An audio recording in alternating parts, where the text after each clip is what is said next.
नमस्कार। आज के इस व्याख्यान में आप सभी का स्वागत है। आज हम जिस विषय पर या जिस टॉपिक पर चर्चा करने जा रहे हैं वह है भारतीय दर्शन का स्वरूप। अरस्तु के अनुसार मनुष्य एक विवेकशील प्राणी है। विवेक अर्थात बुद्धि की प्रधानता रहने के कारण मानव विश्व की विभिन्न वस्तुओं को देखकर उनके स्वरूप को जानने का प्रयास करता है। मनुष्य की बौद्धिकता उसे अनेक प्रश्नों का उत्तर खोजने के लिए बाध्य करती रही है, जैसे विश्व का स्वरूप क्या है, उसकी उत्पत्ति किस प्रकार और क्यों हुई है, विश्व का प्रयोजन है अथवा यह प्रयोजनहीन है। ये सभी जगत संबंधी प्रश्न है। इसी प्रकार से आत्मा क्या है, जीव क्या है, ईश्वर है अथवा नहीं, ईश्वर का स्वरूप क्या है, ईश्वर के अस्तित्व के क्या प्रमाण हैं, जीवन का चरम लक्ष्य क्या है, सत्ता का स्वरूप क्या है, ज्ञान का साधन क्या है, सत्य ज्ञान का स्वरूप व सीमाएं क्या हैं, शुभ व अशुभ क्या है, उचित और अनुचित क्या है, नैतिक निर्णय का विषय क्या है, व्यक्ति और समाज में क्या संबंध है। इन प्रश्नों का युक्तिपूर्वक उत्तर देने का प्रयास ही दर्शन है। इन सभी प्रश्नों के उत्तर के रूप में हम तत्व मीमांसा, ज्ञान मीमांसा और मूल्य मीमांसा को पाते हैं। और भारतीय दर्शन या पाश्चात्य दर्शन, कहीं पे भी हम किसी भी दर्शन की जब व्याख्या करेंगे तो वहां पर हम उस दर्शन की तत्व मीमांसा, ज्ञान मीमांसा और मूल्य मीमांसा के बारे में चर्चा करते हैं। दार्शनिक चिंतन मानव की मूल प्रवृत्ति है, इसलिए हक्सले का ये कथन उल्लेखनीय है कि हम सभी का विभाजन दार्शनिक और अदार्शनिक के रूप में नहीं, वरन कुशल व अकुशल दार्शनिक के रूप में संभव है। ऐसा इसलिए कहा है क्योंकि हम सभी के मन में, चाहे वो बच्चा भी है तो उनके मन में इस प्रकार की जिज्ञासाएं उठती हैं, इस प्रकार के प्रश्न उठते हैं, और उन जिज्ञासाओं को शांत करने के लिए या उन प्रश्नों को शांत करने के लिए हम प्रयास करते हैं। एक तार्किक प्रयास वो होता है, वही दर्शन का विषय क्षेत्र है। भारत में फिलॉसफी को दर्शन कहा जाता है। दर्शन शब्द दृश्य धातु से बना है, जिसका अर्थ है जिसके द्वारा देखा जाए। भारत में दर्शन उस विद्या को कहा जाता है जिसके द्वारा तत्व का साक्षात्कार हो सके। भारतीय दार्शनिक तत्व की बौद्धिक व्याख्या से संतुष्ट नहीं होता, बल्कि वह तत्व की अनुभूति प्राप्त करना चाहता है। भारतीय दर्शन में अनुभूतियां दो प्रकार की मानी गई हैं, ऐन्द्रियक अनुभूति और अनैन्द्रियक या आध्यात्मिक अनुभूति। भारतीय विचारकों के अनुसार तत्व का साक्षात्कार आध्यात्मिक अनुभूति से ही संभव है। यहाँ पर हम यह कह सकते हैं कि दर्शन की दो परिभाषाएं निकलती है इस व्याख्या से। एक पहली परिभाषा है दृश्यते इति दर्शनम, अर्थात जिसको देखा जाए वह दर्शन है, अर्थात वह तत्व जिसको हम जानना चाहते हैं, जिसको हम देखना चाहते हैं, वह दर्शन है। और दूसरा दृश्यते अनेन इति दर्शनम, अर्थात जिसके द्वारा देखा जाए वह दर्शन है। जिसके द्वारा देखा जाने से यहाँ तात्पर्य क्या है कि वह साधन जिसके द्वारा हम तत्व तक पहुंच सकते हैं या उस तत्व को जानने का प्रयास करते हैं, तो वो साधन जिनके द्वारा हम वहां तक पहुंचते हैं वह भी दर्शन है। तो ये दोनों परिभाषाएं भारतीय दर्शन में महत्वपूर्ण स्थान रखती है। अब यहाँ पर हम भारतीय और पाश्चात्य दर्शन में क्या अंतर है उस पर थोड़ी सी चर्चा करेंगे। पश्चिमी दर्शन का आरंभ आश्चर्य एवं उत्सुकता से हुआ है, अर्थात यहाँ दर्शन को मानसिक व्यायाम कहा जा सकता है। इसके विपरीत भारतीय दर्शन व्यावहारिक है। दर्शन का आरंभ आध्यात्मिक असंतोष से हुआ है। भारत के दार्शनिकों में विभिन्न प्रकार के दुखों को पाकर उनके उन्मूलन के लिए दर्शन की शरण ली है। प्रोफेसर मैक्स मूलर की यह पंक्तियां इस कथन की पुष्टि करती है कि भारत में दर्शन का अध्ययन मात्र ज्ञान प्राप्त करने के लिए नहीं, वरन जीवन के उद्देश्य की प्राप्ति के लिए किया जाता है।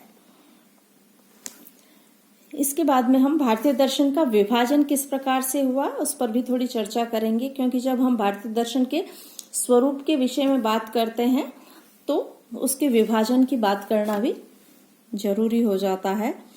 भारतीय दर्शन का मुख्य विभाजन निम्नांकित कालों में हुआ है, जिसमें पहला है वैदिक काल। भारतीय दर्शन का प्राचीनतम अंग वैदिक काल कहा जाता है। भारत का संपूर्ण दर्शन वेद और उपनिषदों की विचारधाराओं से प्रभावित हुआ है। इसके बाद में आता है महाकाव्य काल।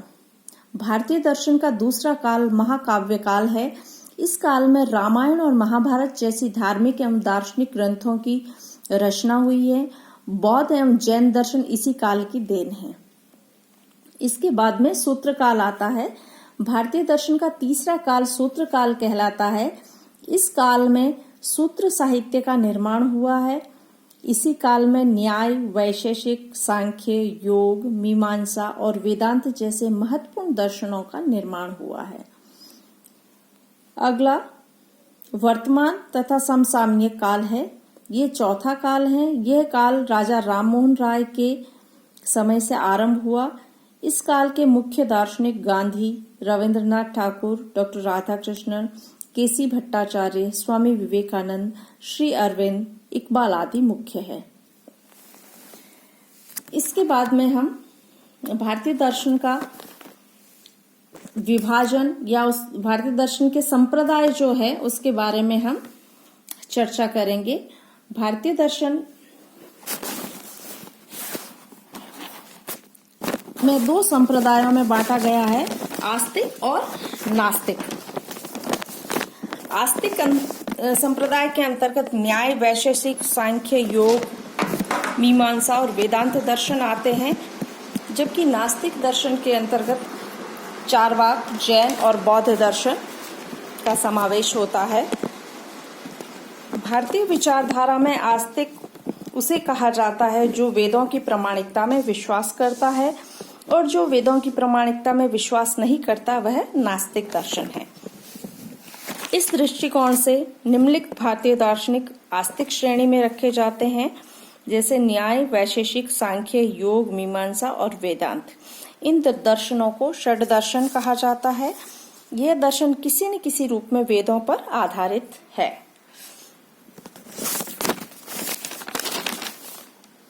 नास्तिक व आस्तिक का प्रयोग एक दूसरे अर्थ में भी होता है। नास्तिक जो ईश्वर का निषेध करता है, आस्तिक जो ईश्वर में आस्था रखता है। व्यवहारिक जीवन में आस्तिक नास्तिक का यही अर्थ प्रयुक्त होता है। इस अर्थ को मानने पर सांख्य व मीमांसा भी नास्तिक वर्ग में रखे जाते हैं, किंतु अनीश्वरवादी होते हुए भी वह आस्तिक कहे जाते हैं, क्योंकि यह वेदों को मानते हैं, वेदों की प्रामाणिकता को स्वीकार करते हैं। एक तीसरे अर्थ में भी इन शब्दों का प्रयोग होता है।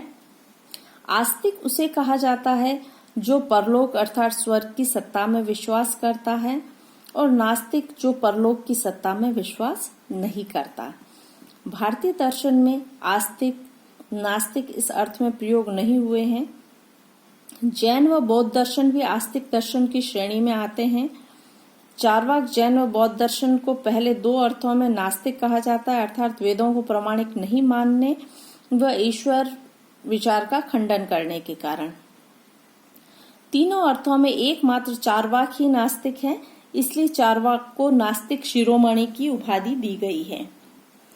आस्तिक दर्शनों में न्याय और वैशेषिक, सांख्य और योग, मीमांसा और वेदांत संयुक्त संप्रदाय कहलाते हैं।